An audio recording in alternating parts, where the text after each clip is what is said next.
오늘 거룩한 날, 주의 날, 우리가 하나님 앞에 예배하고 찬송하는 우리의 예배를 주께서 받으실 줄로 믿습니다. 항상 주 앞에 나올 때 사모하는 마음으로 나오는 자에게 하나님께서 은혜를 주실 줄로 믿습니다. 예수님은 공생애를 시작하시면서 세례 요한으로부터 세례를 받으시고 하나님의 복음을 전파하셨습니다. 그리고 예수님께서 제자들을 부르셨습니다. 예수님께서 제자들을 부르실 때 그 제자들은 자기의 모든 것을 버려두고 예수님의 뒤를 따라갔지요. 예수님은 예수님을 따르는 제자들과 함께 가버나움으로 들어가셨습니다. 가버나움은 예수님께서 나사렛에서 사시다가 이사하신 곳이 바로 가버나움이고, 처음에 많은 활동을 하신 곳이 바로 가버나움이라는 곳입니다. 본문은 이곳 가버나움에서 있었던 사건을 전하고 있습니다. 본문의 말씀은 예수님의 권위에 대한 말씀입니다. 권위는 헬라어로 엑수시아라고 합니다. 엑수시아. 이것은 능력, 힘, 재능, 자유, 그리고 지배하는 것, 그리고 영향력, 그러한 뜻을 가지고 있습니다. 단적으로 모든 것을 압도하는 힘을 권위, 엑수시아라고 합니다. 여러분, 모든 것을 압도하는 영적인 힘, 능력, 권위, 지배, 그러한 경험을 하고 있습니까? 매일 우리의 삶 속에서 이러한 경험을 하고 있습니까? 우리는 이러한 경험을 우리의 삶 속에서 해야 합니다. 이러한 경험을 하지 못하면 하나님을 경험하지 못한다는 뜻이기도 합니다. 매 순간 하루하루가 아니라고 할지라도 가끔이라도 나를 지배하는 어떤 강한 힘, 능력에 이끌리는 그러한 경험을 우리가 해야 한다는 것이죠. 영적으로 빈곤한 사람은 교회에 다니는 성도라고 할지라도 하나님을 경험하지 못합니다. 예배를 드린다고 해서 하나님의 영광을 경험하지 못합니다. 영적 빈곤을 채워보려고 하는데 잘 안 되지요. 안 되니까 세상으로 시선을 돌려 세상에서 나의 빈곤을 채워보려고 합니다. 그러다 보니 세상에 집착하게 되고 사소한 일상에 집착하게 됩니다. 그런데 세상의 일들이 우리에게 즐거움을 주고 기쁨을 주기도 하지만 그 일들로 정말 우리의 영이 만족감을 얻을 수 있다고 생각하십니까? 아니면 그러한 경험들을 하셨습니까? 세상에서 얻는 기쁨, 즐거움은 잠깐뿐이요, 우리의 영적으로는 더욱더 빈곤해지고 공허해지는 것을 우리는 경험하지 않습니까? 세상에서 영적 만족을 얻을 수 없어서 우리가 하나님 앞에 나와 예배드리고 기도하고 찬송하고 하는 것 아니겠습니까? 그런데 성도라고 하는 사람들이 거꾸로 살아요. 말은 그리스도인이라고 하면서 영적 만족을 위해서 왔다고 하지만 그 뜻과는 정반대로 살아가지요. 그래서 자꾸만 세상으로 나아가서 세상에서 채워보려고 합니다. 성도는요, 영적인 빈곤을 세상의 것들로 채우는 것이 아니고 예수 그리스도 안에서 그리스도의 영을 받아서 채워야 합니다. 그게 바로 성도예요. 그게 성도가 갖는 올바른 마음의 자세라는 것입니다. 오늘 본문의 가버나움의 뭇 사람들은요, 예수님에게서 권위가 있음을 보았습니다. 오늘 본문에서 예수님의 권위가 두 가지 모습에서 나타나고 있습니다. 첫 번째는 예수님이 가르치실 때 권위가 나타났습니다. 예수님은 안식일에 회당에서 많은 사람들을 가르치셨습니다. 회당은 유대인들이 사는 동네마다 있었습니다. 회당에서 모세의 율법을 가르치고 교훈했습니다. 회당에서는 예배를 드렸습니다. 기도하고 찬송하고 성경 봉독을 하고 또 설교를 했습니다. 회당은 오늘날의 교회와 같은 곳입니다. 이 회당에서 설교를 하고 가르치는 사람들은 서기관들이 주로 했습니다. 그리고 랍비들이 했습니다. 그들이 가르치는 것은 구전율법입니다. 그런데 아무나 회당에서 설교를 할 수 있었던 것은 아닙니다. 그들이 정해준 사람, 또 율법 교육을 받은 사람, 인정되어진 사람만이 그곳에서 율법을 가르쳤죠. 그런데 예수님께서 오늘 본문에서 예수님께서 회당에서 가르치셨다라는 것을 보게 되어지는데, 이것으로 보아 예수님의 이름이 어느 정도 알려진 것이 아닌가 그렇게 생각되기도 합니다. 본문은 예수님께서 구체적으로 무엇을 가르치셨는지에 대해서는 말하지 않습니다. 다만 예수님이 가르치실 때 그 가르치심을 받은 사람들의 반응을 오늘 본문에서 말씀하고 있습니다. 22절입니다. 무사람이 그의 교훈에 놀라니 이는 그가 가르치시는 것이 권위 있는 자와 같고 서기관들과 같지 아니하다 말합니다. 여기서 놀랐다라는 말은 충격을 받았다라는 뜻이에요. 엄청난 충격을 받았다라는 것입니다. 흔히 이야기하는 뒤통수를 얻어맞았다라는 것이죠. 충격을 받았다. 이야기할 때 우리가 그렇게 표현을 합니다. 망치로 얻어맞았다. 큰 충격을 받았다라는 의미입니다. 회당에 모여있던 사람들은 예수님이 가르치실 때 정말 엄청난 충격에 휩싸였습니다. 예수님에게서 권위와 능력과 강한 힘이 나오는 것을 그들이 느꼈기 때문입니다. 사람들은 예수님을 보통 회당에서 가르치는 서기관들과 같지 않다라고 그들은 단호히 말합니다. 서기관들이 누구입니까? 서기관들은 율법에 대해서 교육을 받고 율법을 연구하는 사람들입니다. 또한 연구할 뿐만 아니라 회당에서 가르치는 자들이에요. 율법의 권위자들이 바로 그들입니다. 오늘날의 교수님이에요. 박사들이에요. 선생들입니다. 또한 유대인들이 일상생활에서 지켜야 될 율법에서 파생된 많은 법들, 장로들이 유전이지요. 구전율법입니다. 성문화된 율법이 아니고 구전율법, 입에서 입으로 전해져 온 율법들, 그것을 잘 기억하고 있다가 그것을 가르치고 또 상담하면서 이렇게 지켜야 됩니다. 이렇게 지켜야 됩니다. 가르치는 자들이 바로 서기관들입니다. 그런데 여기에 있는 모든 사람들이요, 이러한 서기관들보다 예수님의 가르침에 더 권위가 있다고 그들이 생각했습니다. 그 이유가 무엇일까요? 예수님이 말을 잘하거나 성경에 대해서 많은 것을 알고 있어서였을까요? 예수님의 가르침과 서기관들의 가르침이 무엇이 달랐던 것일까요? 서기관들은 율법이나 랍비들의 전통, 그러니까 전에 내려오는 방법과 그 말씀만 가지고 성경을 해석하고 가르쳤습니다.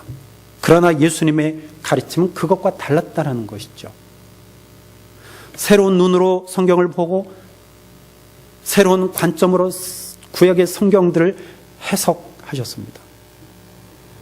무엇보다 예수님은요, 영적으로 말씀들을 해석하고 영적으로 가르치셨다라는 것입니다. 이것을 요한복음은 이렇게 말하고 있습니다. 요한복음 3장 11절에 이렇게 말합니다. 우리는 아는 것을 말하고 본 것을 증언하노라.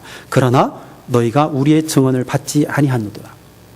예수님이 말씀하신 것입니다. 요한복음 5장 19절에 보니까 내가 진실로 진실로 너희에게 이르노니 아들이 아버지께서 하시는 일을 보지 않고는 아무것도 스스로 할 수 없나니 아버지께서 행하시는 그것을 아들도 그와 같이 행하느니라. 이렇게 말씀합니다. 또한 요한복음 8장 26절에 나는 나를 보내신 이가 참되심에 내가 그에게 들은 그것을 세상에 말하노라. 38절은 나는 내 아버지에게서 본 것을 말하고 너희는 너희 아비에게서 들은 것을 말하느니라. 그러니까 예수님께서 영으로 말씀하신다는 것은, 영혼으로 그가 말씀하신다는 것은 무엇이냐? 아버지께 받은 것,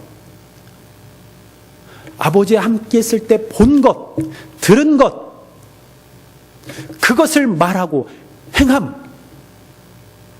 행하였기 때문에 바로 예수님에게서 권위가 드러났다라는 것입니다. 바로 거기에 차이가 있는 거예요. 사람에서 사람으로 전해지는 것을 말하는 것과 영으로 말하는 것, 거기에 큰 차이가 있었던 것이죠. 예수님은 하나님 아버지에게서 들은 것을 말씀하시고 본 것을 말씀하셨습니다. 이러한 예수님의 가르침 때문에 회당에 있던 사람들은 서기관들보다 훨씬 권위 있는 말씀으로 그들이 그 자리에서 경험했던 것입니다. 예수님의 가르침은 사람들의 마음을 움직이는 강력한 능력 있는 권위의 말씀이었습니다. 저는 개인적으로 목사요 설교자로서 예수님을 닮고 싶습니다. 아니, 당시의 서기관들만큼만이라도 제가 닮아갔으면 좋겠어요. 서기관 닮으면 안 된다고요? 왜 안 됩니까? 그들은 열심히 연구하고 가르치고 정말 말씀의 깊이로 들어가고자 했던 사람들이에요. 아니, 그 사람들만큼만이라도 했으면 좋겠다는 그런 생각을 해봅니다. 그런데 쉽지 않습니다. 영으로 보는 것도 지식도 실력도 전달한 능력도 충분하지 않습니다. 이것이 저의 현실이에요. 그러나 비록 성서와 주석과 또 여러 설교 자료들을 보고 또 들은 풍월로 제가 설교하지만 은혜를 주시는 분은 성령님이시다. 은혜는 내가 끼치는 것이 아니고 성령님이 주시는 것이니 그분께 맡기고 제가 최선을 다해서 준비하고 그것을 전합니다. 비록 서툴고 어눌하지만 때로는 틀린 것도 많지만 그러나 이 믿음을 가지고 열심히 준비해서 전할 뿐입니다. 바울처럼 다른 복음이 아닌 올바른 복음을 전하고 싶은 마음뿐입니다. 내 생각을 전하는 것이 아니고 성경의 생각, 성경의 말씀, 성경이 말씀하시는 것, 그 진리를 전하고 싶은 마음이 많습니다. 감정만 건드리는 것이 아니라 마음과 생각과 삶을 움직이는 주의 복음을 전하고 싶은 마음뿐입니다. 저는 매일 믿음으로 이 사역을 감당할 수 있도록 기도합니다.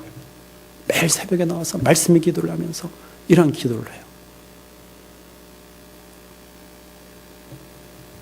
죄송합니다. 저는 솔직하게 여러분들을 위해서 새벽에 기도하긴 하는데 시간적으로는 별로 많지 않아요. 저 기도합니다. 제가 가장 많이 하려야 하는 부분은 그날 제가 말씀을 선포하고 새벽에 말씀을 함께 나누고 그 말씀 기도하는 거예요. 그것이 30분, 40분이 됩니다. 그 말씀 기도합니다. 그게 얼마나 힘이 되는지 몰라요. 여러분들 우리 새벽교회 성도들요, 말씀 기도하세요. 말씀만 붙들고 기도해야 돼요. 그 말씀만 붙들고 기도해도 1시간, 2시간이 훌쩍합니다. 그리고 나서 저는요, 우리 성도들을 위해서 기도합니다. 우리 교회를 위해서 기도합니다. 우리의 상황들을 위해서 기도해요. 여러분, 예수님의 말씀과 가르치심에는 권위가 있었음을 당시 많은 사람들이 알았습니다. 예수님이 전하신 말씀과 가르치신 것들을 직접 목격하고 경험한 자들이 증언한 것이 바로 성경입니다. 예수님은 하나님으로부터 보고 들은 것을 전했고 그 전하시는 말씀을 듣고 경험한 자들이 기록한 것이 바로 성경입니다. 이 성경이 지금 우리에게 전해졌습니다. 성경은 성령의 감동으로 기록되어 전해지는 하나님의 말씀입니다. 진리의 말씀이에요. 생명의 말씀입니다. 이 말씀의 권위는 그때만 있었던 것이 아니고 지금도 하나님의 권위가 그 안에 내포되어져 있습니다. 이 말씀에는 하나님의 권위, 예수의 권위가 그대로 담겨 있다라는 것입니다. 그러므로 예수님이 전해주신 말씀을 붙드십시오. 예수님이 가르쳐주신 이 말씀을 우리는 붙들어야 됩니다. 왜? 예수님께서 말씀하실 때, 예수님의 사역을 행하실 때 그곳에서 그것을 보고 들은 자가 증언한 말씀이 바로 성경이기 때문입니다. 우리가 어디에서 예수의 권위를 우리가 볼 수 있겠습니까? 바로 말씀 안에서 볼 수 있어요. 말씀 읽을 때 우리는 볼 수 있고 경험할 수 있습니다. 또한 말씀을 새길 때 우리는 경험할 수 있어요. 말씀을 선포할 때 우리는 경험할 수 있습니다. 처음에는 말씀이 무슨 말씀인지 몰라도 말씀이 깨달아질 때가 있습니다. 깨달아질 때가 있어요. 능력의 말씀, 권위의 말씀이 우리의 마음속 깊숙이 그리고 우리의 삶 깊숙이 스며들어 많은 열매를 맺게 할 것입니다. 주님의 말씀을 가까이 하면 할수록 우리의 삶에서 더욱더 놀라운 일들이 날마다 일어나게 될 것입니다. 두 번째로 예수님은 귀신을 쫓아내시는 권위가 있으셨습니다. 귀신을 내어 쫓는 권위를 가지고 계신 분이 바로 예수 그리스도이십니다. 예수님께서 회당에서 가르치실 때 마침 그곳에 더러운 귀신 들린 사람이 있었습니다. 이 사람이 어떻게 그 회당에 있었는지 모르겠어요. 그러나 분명히 귀신 들린 자가 그 회당에 있었습니다. 더러운 귀신은 헬라어로 엔 푸니마티 아카타르토스라고 합니다. 푸뉴마 들어보셨죠? 푸뉴마가 뭡니까? 영입니다. 영. 근데 이 푸뉴마를 우리가 설명할 때 언제 많이 쓰냐면 성령을 이야기할 때 이 푸뉴마를 사용합니다. 이건 헬라어고 구약에서는 루아흐죠. 영입니다. 푸뉴마, 루아흐 이것은 영이고 생명이고 진리입니다. 바람을 뜻하기도 합니다. 영인데 성령은 거룩한 영이고 진리의 영이신데 본문에서 나오는 영은요, 영이긴 영인데 거룩한 영이 아니고 더러운 영이라고 말합니다. 그래서 이 더러운 영은 더러운 귀신이고 더러운 귀신은 더러운 영이라고 할 수 있는 것입니다. 성경은 더러운 귀신에 들린 사람을 자주 묘사합니다. 귀신 들린 사람은 아무도 가까이 다가갈 수 없을 정도로 그들은 굉장히 사납습니다. 그들은 불에도 넘어지고 물에도 넘어집니다. 무덤을 좋아하고 또한 그들은 거기서 삽니다. 사람들과 동떨어지는 곳이죠. 외진 곳이죠. 음습한 곳이죠. 어두운 곳입니다. 그들 좋아하고 그곳에 머물기를 좋아합니다. 손발에 고랑을 채우고 쇠사슬을 묶어 놓아도 그것을 끊을 정도로 엄청난 힘을 그들이 가지고 있기도 합니다. 오늘 본문에서는 그가 많은 사람들이 모이는 회당에서 소리를 질렀다라고 말합니다. 그러니 그 누가 더러운 영에 사로잡힌 자를 제어할 수 있겠습니까? 더러운 영에 사로잡힌 사람의 특징 또 한 가지가 있는데 그것은 뭐냐? 예수님이 누구인지 알고 있다는 거예요. 예수님의 정체, 예수님의 본질을 알고 있다는 것이죠. 더러운 영에 사로잡힌 자가 소리를 지르면서 이렇게 이야기합니다. 나사렛 예수여, 우리가 당신과 무슨 상관이 있나이까? 우리를 멸하러 왔나이까? 나는 당신이 누구인 줄 아노니 하나님의 거룩한 자니이다. 이렇게 말합니다. 더러운 영은요, 예수가 누구인지 알아요. 귀신이 예수님이 누구인지 알아요. 어느 설교자는 24절 이렇게 풀어놓았습니다. 당신은 나사렛에서 온 목수의 아들 예수라는 사람입니다. 그건 내가 소문을 들어서 잘 알고 있습니다. 오늘 당신이 회당에 온다는 말을 듣고 어떤 사람인지 확인하고 싶어서 나도 여기에 왔습니다. 당신의 설교를 들어보니 내가 살아가는 방식과는 전혀 다릅니다. 하나님 나라가 가까이 왔다고 하는데 그런 조짐이나 흔적을 나는 아무 데서도 발견할 수 없습니다. 나는 내 방식대로 살아가겠으니 방해하지 마십시오. 내가 분명하게 말할 수 있는 것은 당신은 정말 특별한 사람입니다. 사람들이 말하는 것처럼 하나님이 보내신 거룩한 사람입니다. 그러나 나와는 아무 상관없으니 나를 내 방식대로 그냥 살아가도록 나를 그냥 내버려 두십시오. 훨씬 이해하기 쉽게 어느 분이 이렇게 설교에서 말씀하시는 걸 제가 들었습니다. 그런데 이때 예수님께서 그 더러운 영에 사로잡힌 자를 꾸짖으시오. 잠잠하고 그 사람에게서 나오라. 잠잠하고 그 사람에게서 나오라. 예수님께서 명령하십니다.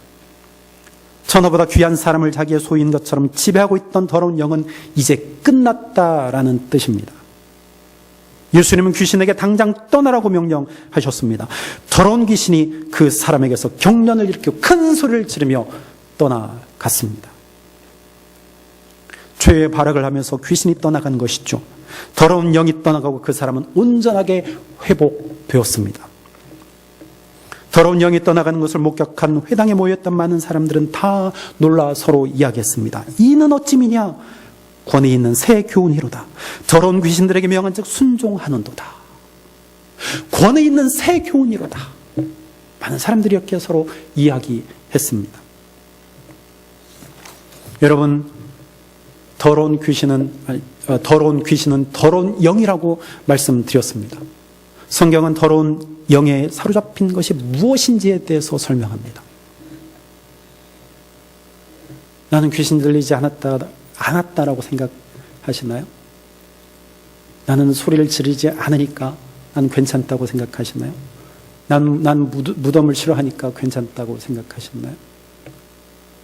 한번 봅시다. 성경은 더러운 영에 사로잡힌 자를 설명하는데 마가복음 7장 20절 23절이 이렇게 말합니다. 또 이르시되 사람에게서 나오는 그것이 사람을 더럽게 하느니라.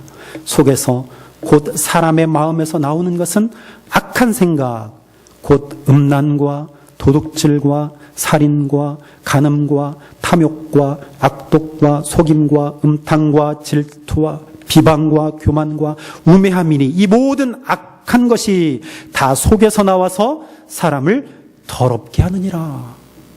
예수님께서 말씀하십니다.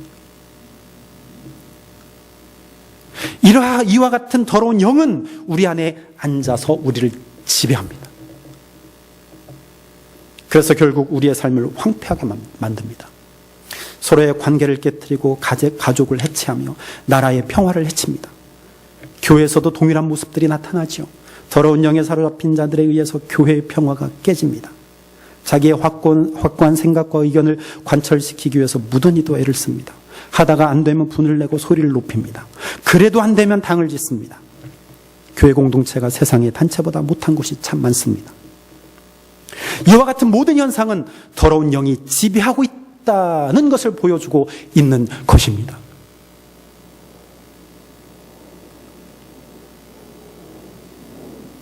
악하고 더러운 영의 목표는 분명합니다. 그들의 목표는 하나님을 대적하는 것입니다. 하나님을 예배하지 못하게 하는 것입니다.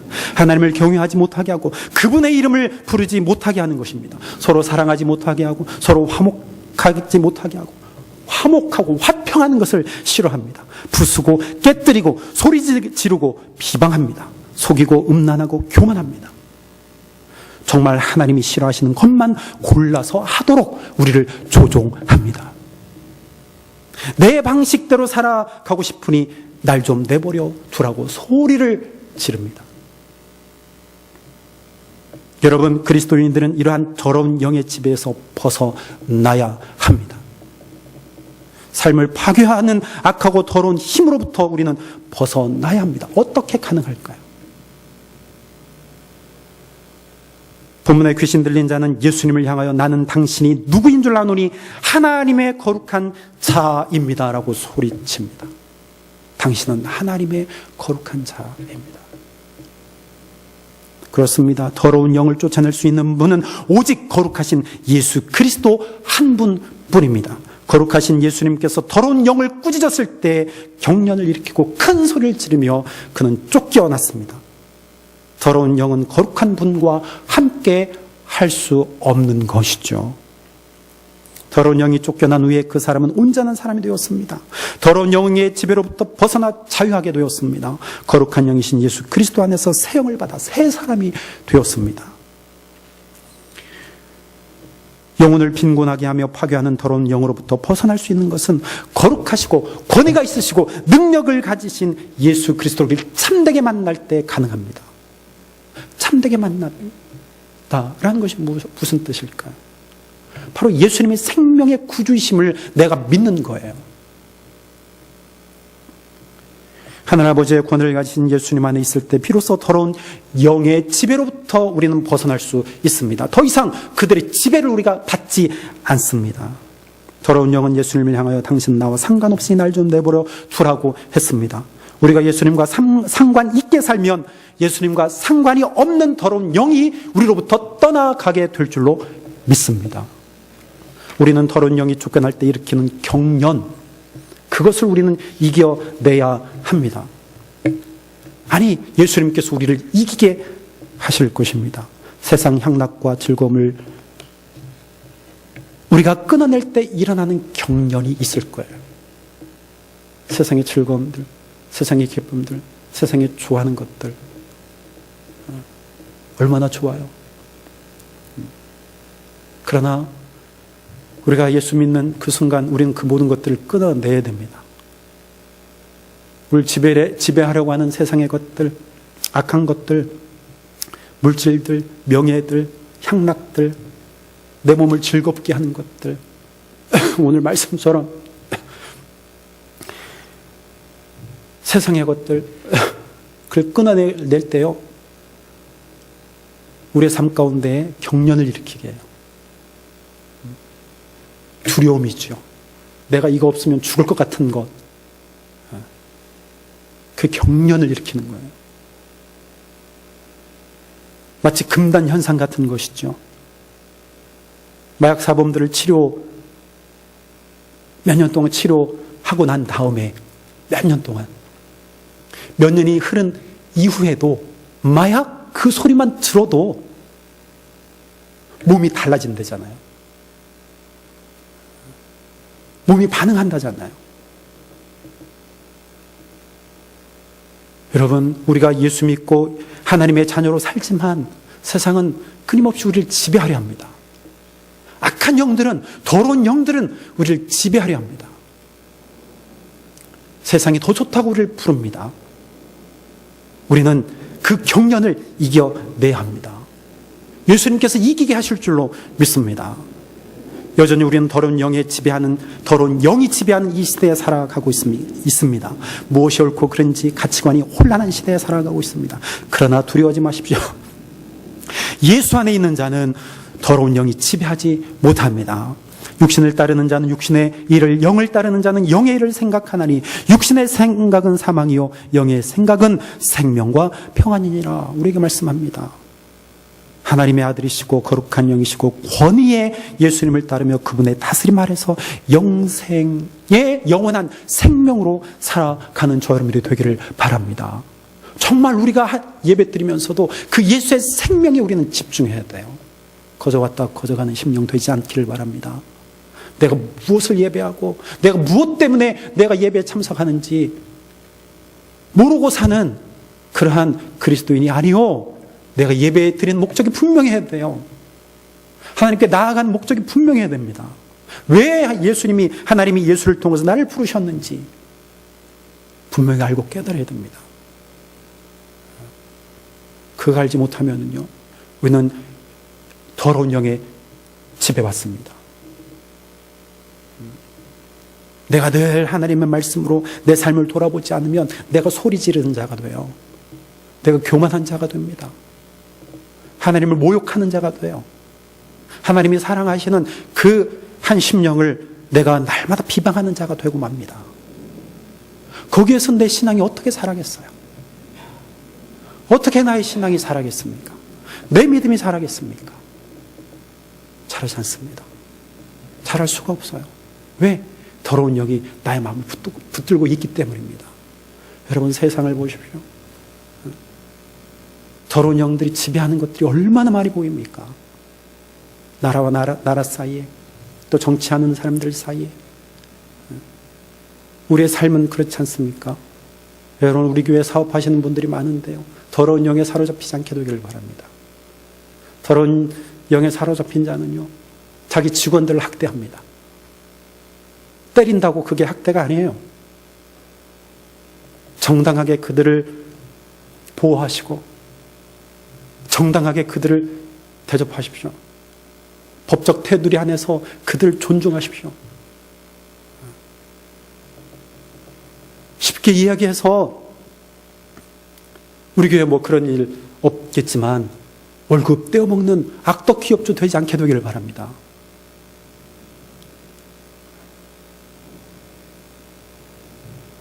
우리 가운데 이러한 일들이 얼마나 많이 일어나는지 몰라요.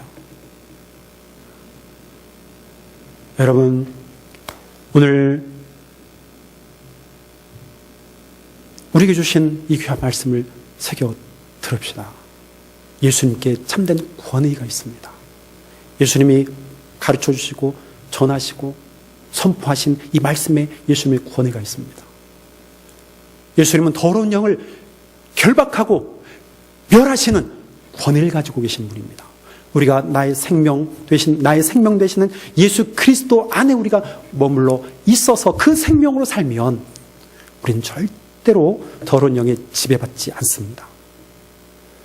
오늘 말씀을 깊이 묵상하시고 매일매일 하나님 나를 다스려 주옵소서. 하나님의 권위 아래, 하나님의 다스림 안에 내가 머물기를 원하오니 하나님 나를 오늘도 붙들어 주옵소서. 여러분 매일매일 기도해야 돼요. 매 순간순간 기도해야 됩니다. 내가 한눈 팔면 그 순간 나를 더러운 영이 지배하게 됩니다.